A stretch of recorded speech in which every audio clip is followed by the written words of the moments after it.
The Christmas presents, $1.87. That was all. Every day, when she went to the shops, she spent very little money. She bought the cheapest meat, the cheapest vegetables. And when she was tired, she still walked round and round the shops to find the cheapest food. She saved every cent possible. Delia counted the money again. There was no mistake. $1.87. That was all. And the next day was Christmas. She couldn't do anything about it. She could only sit down and cry. So she sat there, in the poor little room, and she cried.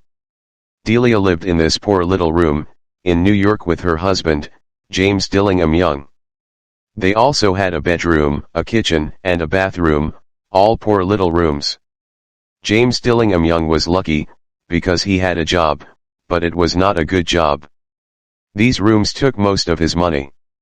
Delia tried to find work, but times were bad, and there was no work for her. But when Mr. James Dillingham Young came home to his rooms, Mrs. James Dillingham Young called him Jim and put her arms round him.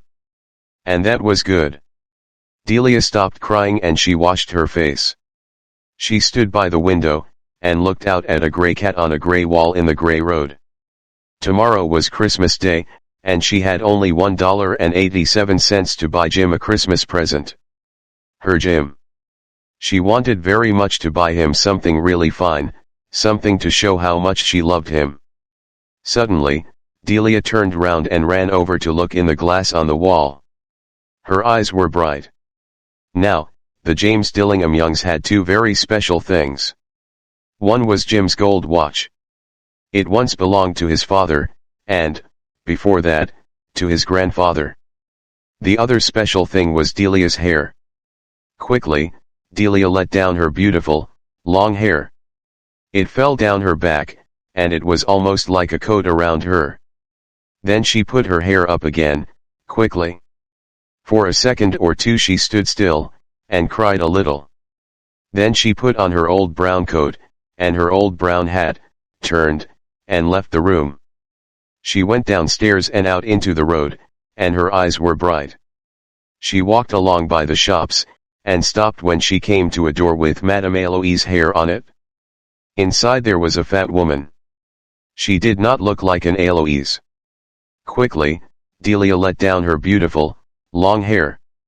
"Will you buy my hair?" Delia asked. "I buy hair," Madame replied. "Take your hat off, and show me your hair." The beautiful brown hair fell down. $20, Madame said, and she touched the hair with her hand. "Quick! Cut it off. Give me the money," Delia said. The next 2 hours went quickly. Delia was happy, because she was looking round the shops for Jim's present.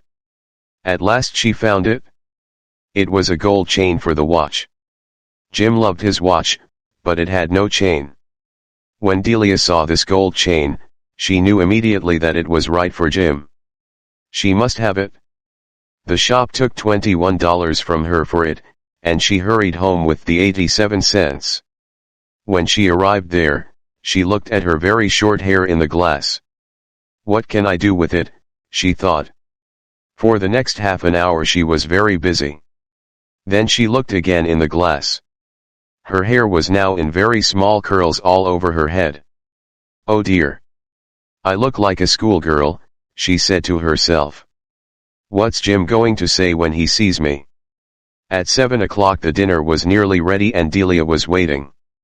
"Oh, I hope he thinks that I'm still beautiful," she thought. "Oh dear," said Delia. "What's Jim going to say when he sees me?" The door opened, Jim came in and closed it. He looked very thin and he needed a new coat. His eyes were on Delia. She could not understand the look on his face, and she was afraid. He was not angry or surprised. He just watched her, with that strange look on his face. Delia ran to him. "Jim," she cried. "Don't look at me like that. I sold my hair because I wanted to give you a present. It will soon be long again. I had to do it, Jim." Say Happy Christmas, please. I have a wonderful present for you. You've cut off your hair, asked Jim. Yes. I cut it off and sold it, Delia said. But don't you love me anymore, Jim? I'm still me. Jim looked round the room. You say your hair has gone, he said, almost stupidly. Yes. I told you. Because I love you. Shall I get the dinner now, Jim? Suddenly Jim put his arms around his Delia. Then he took something from his pocket and put it on the table. I love you, Delia, he said. It doesn't matter if your hair is short or long. But if you open that, you'll see why I was unhappy and upset at first. Excited, Delia pulled off the paper. Then she gave a little scream of happiness. But a second later there were cries of unhappiness. Because there were the combs. The combs for her beautiful hair.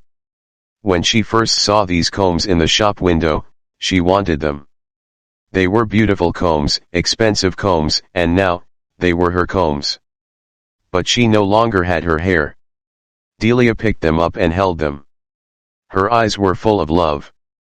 But my hair will soon be long again, Jim. And then Delia remembered. She jumped up and cried, oh. She ran to get Jim's beautiful present, and she held it out to him. Delia gave a little scream of happiness. Isn't it lovely, Jim? I looked everywhere for it. Now you'll want to look at your watch 100 times a day. Give it to me. Give me your watch, Jim. Let's see it with its new chain. But Jim did not do this. He sat down, put his hands behind his head, and he smiled. And this was the story of two young people who were very much in love.